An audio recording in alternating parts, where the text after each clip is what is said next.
दोस्तों, लगातार कई दिनों से हमसे सबसे ज्यादा पूछे जाने वाला सवाल है, जब चंगेज खान मुस्लिम नहीं था तो मुगल उसके नस्ल से कैसे हो गए?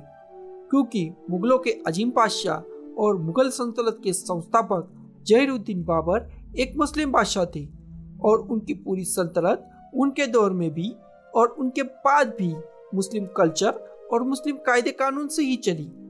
जबकि दूसरी तरफ मंगोल सल्तनत के संस्थापक चंगेज खान दुनिया के एक जालिम और क्रूर बादशाह के तौर पे याद किए जाते हैं। दोस्तों, इस बात पे कोई दो राय नहीं है कि चंगेज खान और पूरी मंगोल सल्तनत मुसलमानों की इतिहास की सबसे बड़ी दुश्मन रही है। मंगोलों ने जितना नुकसान मुसलमानों को पहुंचाया, उतना ना किसी ने उनसे पहले पहुंचाया, ना ही उसके बाद।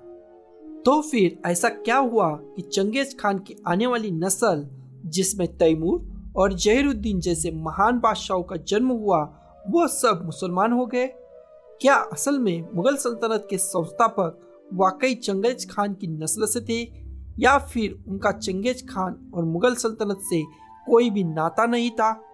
और क्या अब तक बाबर को चंगेज खान की नस्ल का बताकर हमें झूठी परोसा जा रहा था? तो दोस्तों, आज की अपनी इस वीडियो में हम उस राज से पर्दा उठाएंगे कि असल में बाबर का और चंगेज खान का कोई रिश्ता था या नहीं था। चंगेज खान का जन्म 1162 के आसपास आधुनिक मंगोलिया में हुआ था। असल में उसका असली नाम चंगेज खान नहीं था, बल्कि तैमुजिन था। चंगेज खान तो बस एक उपाधि या फिर टाइटल है जिसे उससे नवाजा गया था। 13वीं सदी की शुरुआत में चंगेज खान ने दुनिया पर वो कहर ढाया कि जिसके बारे में काश ही किसी ने सोचा होगा। कहते हैं कि वो जहाँ जाता और जिस शहर पे हमला कर देता, वहाँ तो इंसान किसी जानवर को भी जिंदा नहीं छोड़ता। उसकी इसी क्रूरता के चलते उससे दुनिया की कोई भी हुकूमत या फिर कोई भी राज्य उससे नहीं टकराना चाहता था, और बहुत ही जल्द उसने दुनिया के इतने बड़े हिस्से पे कब्जा कर लिया कि जिसके बारे में हम और आप सोच भी नहीं सकते। चंगेज खान के मृत्यु के बाद उसके पोते हलाकू खान ने जुल्म और हैवानियत के मामले में अपने दादा चंगेज खान को भी पीछे छोड़ दिया। कहा जाता है कि हलाकू खान ने जितने जुल्म और मारकाट मुसलमानों के साथ की, उतनी तो चंगेज खान ने भी नहीं की थी। वो इस्लाम और मुसलमानों का खुलकर दुश्मन था। इतिहासकारों की माने तो इसकी एक बहुत ही बड़ी वजह थी, और वो वजह थी हलाकू खान की सबसे चहेती बीबी दोगुस खातून। कहा जाता है कि हलाकू खान की बीबी का ताल्लुक ईसाई धर्म से था और वो मुसलमानों से नफरत किया करती थी। वो चाहती थी किसी भी तरह से दुनिया से मुसलमानों का नामो निशान मिट जाए, और वो लगातार हलाकू खान के दिल में मुसलमानों के लिए नफरत भरा करती थी। अपनी इसी बीबी को खुश करने के लिए हलाकू खान ने मुसलमानों पर बहुत ही जुल्म ढाए और मुसलमानों के पूरे शहर को कत्ल कर डाला। वो हर बड़े शहर, हर बड़ी सल्तनत को मिटा देना चाहता था जिसका ताल्लुक इस्लाम से था। दोस्तों, उस वक्त इराक का बगदाद शहर काफी डेवलप्ड और शक्तिशाली शहर हुआ करता था, जिस पर हलाकू खान ने हमला कर दिया। कहा जाता है कि बगदाद में हलाकू खान ने सिर्फ 10 या 12 दिनों में 10 लाख से ज्यादा मुसलमानों का कत्ल कर दिया और लाखों लोगों को कैदी बना दिया। इसके बाद पूरे शहर को आग लगवा दी गई थी। इतिहासकारों की माने तो उसके अगले टारगेट थे इस्लाम के 3 पवित्र शहर मक्का, मदीना और बैतुल मुकद्दस।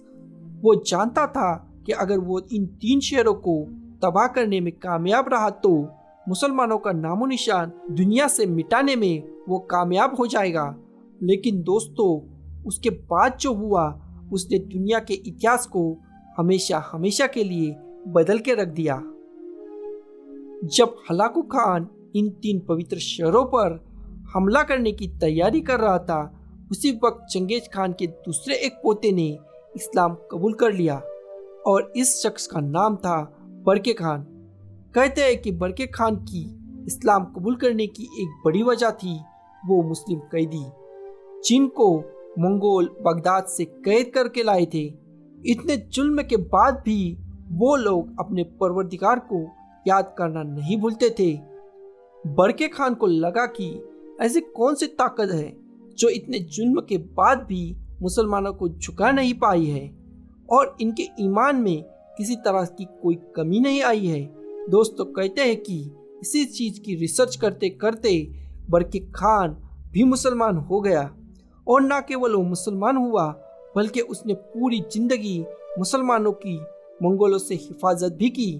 आपकी जानकारी के लिए बता दें कि बरके खान चंगेज खान के सबसे बड़े बेटे जोची खान के बेटे थे और उस वक्त की सबसे ताकतवर रियासत गोल्डन हॉर्डे की कमान संभाल रहे थे। कहते हैं कि बरके खान के बहादुरी के किस्से उस वक्त पूरे मंगोलिया रियासत में मशहूर थे और वो मंगोलिया का एक ताकतवर योद्धा था। बरके खान के इस्लाम कबूल करने के बाद पूरी मंगोलिया रियासत में तहलका मच गया और हलाकू खान, जो उस वक्त पूरी दुनिया का सबसे बड़ा क्रूर शासक था, उसकी भी सांसें फूल गई। आपको बता दें कि बरके खान मंगोलिया रियासत का सबसे पहले इस्लाम कबूल करने वाला एकमात्र शासक था। हालांकि उसके बाद धीरे धीरे आधे से ज्यादा मंगोल मुसलमान हो गए थे। दूसरी तरफ मंगोलों को मुसलमान होता देख हलाकू खान ने बरके खान से युद्ध करने की योजना बनाई, जिसमें हलाकू खान की सेना और बरके खान की सेना के बीच एक भीषण युद्ध हुआ। इस युद्ध में बरके खान ने न सिर्फ हलाकू खान जैसे क्रूर शासक को हराया बल्कि अपने मौत के डर से उसे युद्ध बीच में ही छोड़कर भागने पर मजबूर भी कर दिया। दोस्तों कहते हैं कि बरके खान के मुसलमान बनने के बाद मंगोलों ने कभी भी मुसलमानों के ऊपर जुल्म करने की हिम्मत नहीं की और जब तक बरके खान जिंदा रहा उसने मुसलमानों की हिफाजत की। आपको जानकर हैरानी होगी, भारत में मुगल सल्तनत के संस्थापक जहीरुद्दीन बाबर भी उसी बरके खान की नस्ल में से थे। आपके जानकारी के लिए बता दें, जहीरुद्दीन बाबर तैमूर के 5वें और बरके खान के 10वें और चंगेज खान के 12वें वंशज थे और कुछ यह सिलसिला क्रूर मंगोलों से मुगल साम्राज्य में तब्दील हो गया। दोस्तों मैं अब आपसे ये उम्मीद करता हूँ कि अब आप ये समझ गए होंगे कि क्यों लोग इतिहास में बाबर को तैमूर लंग और चंगेज खान का वंशज बताते हैं। दोस्तों अगर आपको हमारे द्वारा दी गई जानकारी पसंद आई होगी तो इस वीडियो को लाइक करें, साथ में चैनल को सब्सक्राइब जरूर करें। इसके अलावा आप किसी शासक या सल्तनत के बारे में जानना चाहते हैं तो उस शासक या सल्तनत का नाम अपने कमेंट बॉक्स में जरूर लिखें, हम उस पर जरूर वीडियो बनाएंगे। जय हिंद, जय भारत।